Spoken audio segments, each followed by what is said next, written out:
देवंकुर, देवची पटेल पिछली बार वहां पर चुनावी मैदान में थे बीजेपी की तरफ से, वो जीते थे, पूरी की पूरी सीटें ही राजस्थान की झोली में डाल दी थी, बीजेपी की झोली में राजस्थान की जनता ने डाली थी। इस बार लुम्बा राम चौधरी हैं, लेकिन आगे आ गए हैं वैभव गहलोत, अशोक गहलोत के बेटे। क्या दिख रहा है मामला? और वोटर टर्नआउट फर्स्ट फेज से थोड़ा बेहतर इस बार दिख रहा है राजस्थान में, तो वो क्या इशारे कर रहा है? देखिए, बिल्कुल अंजना, कहीं ना कहीं भाजपा की हवाइयां उड़ गई, या फिर आप कह लीजिए कि कहीं ना कहीं भाजपा के नेता इस बात से परेशान हो गए थे कि पहले चरण में वोटिंग परसेंटेज उस तरह नहीं हो रही थी जितना भाजपा चाह रही थी। क्या भाजपा का कोर वोटर बाहर नहीं निकला? और उसके बाद जिस तरह से आक्रामक तेवर प्रधानमंत्री नरेंद्र मोदी ने दिखाया, आपको याद होगा वो जो स्पीच उन्होंने भीनमाल में दी थी, उसके बाद जिस तरह का वोटिंग परसेंटेज अलग अलग जगहों से आ रहा है, वो कहीं ना कहीं दर्शाता है कि शायद उसका इंपैक्ट पड़ा है। पर मैं आपको बता दूं, 13 सीटें अंजना सेकेंड फेज में राजस्थान से फ्रे में है।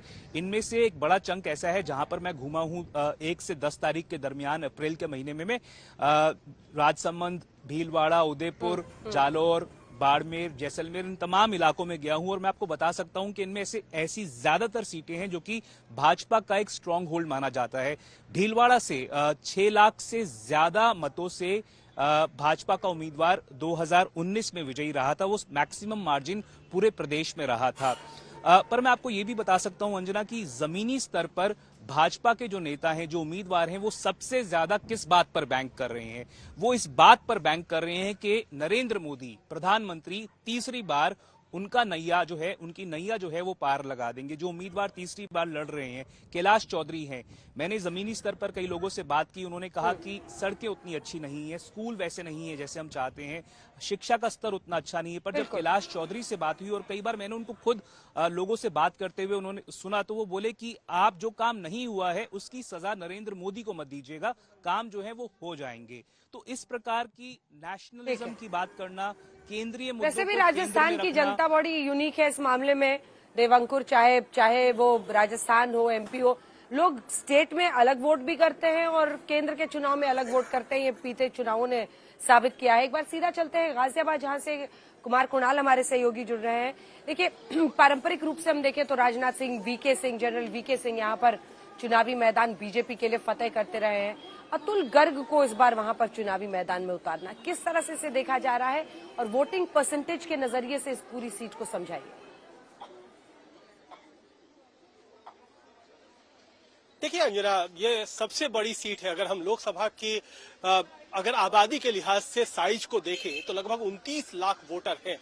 शहरी मतदाता भी हैं, ग्रामीण मतदाता भी हैं, और इस समय हम एक शहरी बूथ पर खड़े हैं। कहा जाता है अर्बन एपैथी की बात होती है, लेकिन उस अर्बन एपैथी को थोड़ा झुठलाते हुए हम आपको थोड़ी तस्वीरें दिखाएंगे कि लोग किस तरीके से, इस समय शाम का वक्त है और लगभग 6 बजने जा रहे हैं, 6 बजे तक वोटिंग होगी, लेकिन अभी भी लोग निकल करके आ रहे हैं। ये एक बात ये दर्शाता जरूर है कि बात जरूर होती है कि शहरी वोटर, मिडिल क्लास वोटर निकलता नहीं है, वोट नहीं करता है, लेकिन यहाँ निकल करके आ रहा है। एक तो अंतर ये है। दूसरा बात है कि दूसरी जो बात है जिसका बहुत ज्यादा असर हुआ था पूरी पश्चिमी उत्तर प्रदेश की राजनीति पर, कि जैसे वीके सिंह का टिकट काटा गया, ठाकुर वोटर नाराज थे, राजपूत नाराज थे, कि कई सारे ऐसे कैंडिडेट का बीजेपी ने पत्ता गोल कर दिया जो कि उनकी बिरादरी से आते थे। उसका कहीं ना कहीं इम्पैक्ट है। इसीलिए बीएसपी ने एक ठाकुर कैंडिडेट को यहां से तरजीह भी दी है। लेकिन क्या ये वाकई ट्रायंगुलर फाइट होगा? ये थोड़ा सा जो सारी जगहों से रिपोर्ट आ रही है उससे बहुत ज्यादा ये नहीं लगता है कि ट्रायंगुलर फाइट होने की संभावना है। हालांकि कुछ सीटों पर मायावती समीकरण बना, बिगाड़ जरूर रही है, लेकिन जीत हार की स्थिति में अभी भी जो मुख्य मुकाबला है वो गठबंधन और बीजेपी के बीच में दिखाई पड़ रहा है साफ तौर पर। वोटिंग प्रतिशत जरूर सुधरा है। पिछली बार हम जब सहारनपुर और बाकी जगहों पर थे वहां पर प्रतिशत बहुत कम था, ग्रामीण इलाकों में भी कम था, लेकिन जो तस्वीरें हम आपको दिखा रहे हैं, अब हाथ कंगन को आरसी क्या और पढ़े लिखे को फारसी क्या, जो तस्वीरें हैं वो देख लीजिए कि ये जो तस्वीरें हैं ये दिखा रही हैं कि बूथ पर लोग आ रहे हैं, वोट डालने के लिए निकल रहे हैं। रवीश पाल सिंह के पास चलते हैं। बारी सतना की है। गणेश, ठीक है, गणेश सिंह पिछली बार भी वहां से लड़े थे बीजेपी के टिकट पर, वो जीते थे। इस बार फिर चुनावी मैदान में है। सिद्धार्थ कुशवाहा कांग्रेस पार्टी की तरफ से है। एमपी में क्या माना जाए कि रिपीट पिछली बार की परफॉर्मेंस हो पाएगी?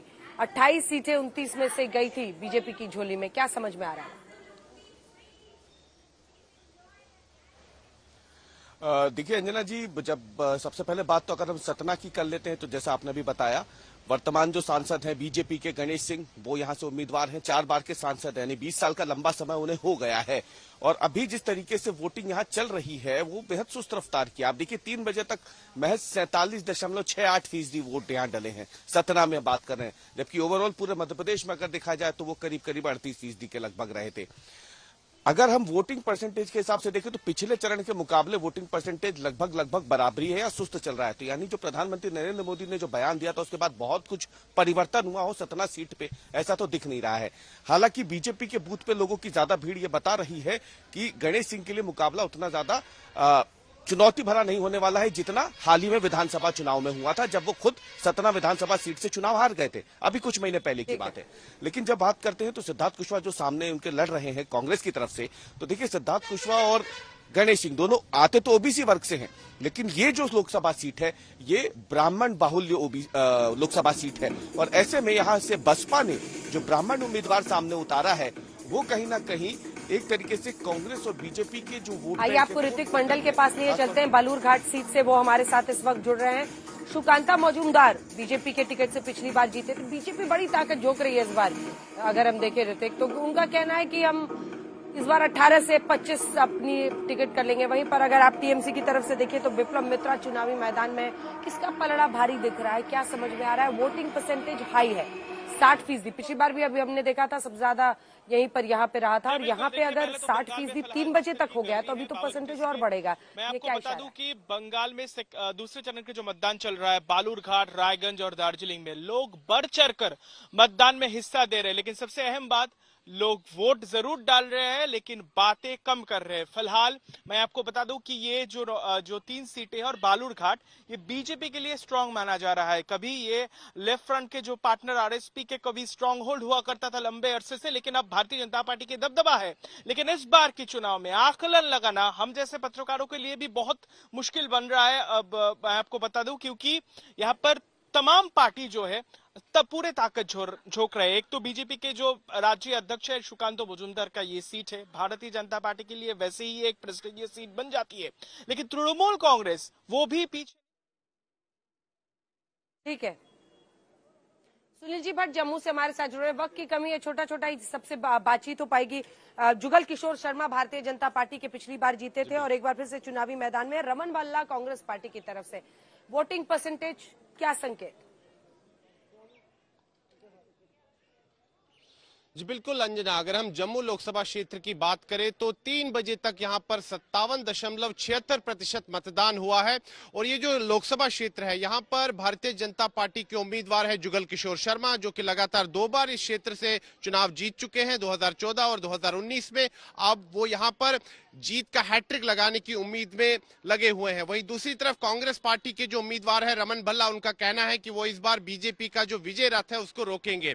और इस समय भी अंजना अगर हम देखें तो लंबी कतारें देखी जा सकती हैं पोलिंग बूथ के बाहर यहां जम्मू में। और एक फर्स्ट टाइम वोटर है अंजना, मैं उससे बात करूंगा। जी आप बताइए, आपका नाम? विद्या ब्रोल। आप पहली बार वोट डालने आए हैं, मन में कितनी प्रसन्नता की अनुभूति है? काफी अच्छा लग रहा है कि अब इतने बड़े हो गए कि हम अपनी सोसाइटी या अपने इंडिया को हम रिप्रेजेंट कर सकते हैं वोट देकर, तो काफी अच्छा लग रहा है। तो मुझे एक चीज बताइए कि आप युवा वर्ग से हैं, क्या वो मुद्दे रहेंगे, क्या वो विषय रहेंगे जिसको सोचकर आप वोट डालेंगे आज? सबसे पहले तो वुमेन एम्पावरमेंट, वो सबसे ज्यादा जरूरी है कि जो जैसे है बेटी पढ़ाओ बेटी बचाओ, जैसे जो हमारी जो थीम है उसको हम आगे बढ़ा सकते हैं वोट देके कि वुमेन, तो महिला सशक्तिकरण। हाँ जी, हाँ जी।